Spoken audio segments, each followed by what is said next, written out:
Fact about slavery they don't teach you in Sunday school. The Lord said unto Abraham, "Know for certain that your descendants will be strangers in a country that's not their own, and they will be enslaved and mistreated for 400 years. But I will punish the nation they serve as slaves, and afterward they will come out with great possessions." That's Genesis 15:13. Sounds familiar? In the early 15th century, the Portuguese were the first to capture slave off the western coast of Africa, starting with Guinea, Senegal, and modern-day Ghana.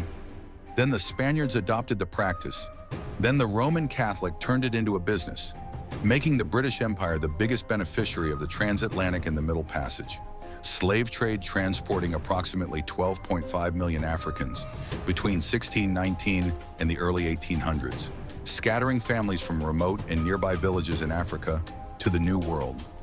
Modern-day North American, South America, and the Caribbean.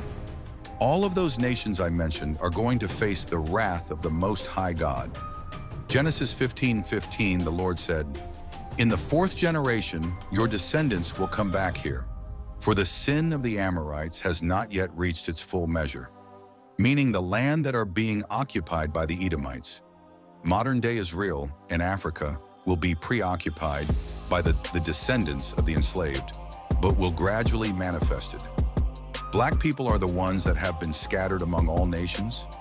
They have been enslaved for 400 years without identity in a strange land. You're telling me that the Most High wasn't telling or foretelling us these things for years?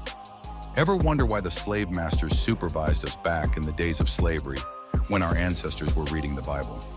Ever wonder why the Roman Empire destroyed the black images of Jesus, converted to the image Julius Caesar? Ever wonder why in history classes, when doing the history of black people, they start with slavery? But they will never tell about the 12th and the 13th centuries where the Moors traversed Europe teaching European civilization. They will never tell you about the Canaanites or the people of Kemet, which is modern-day Egypt. They will never tell you that originally the Palestinian were black. Don't believe me, Google it. If you want consult anything I said, consult the Bible or Google. Like and follow for part 2, Pringle Design for more content like this.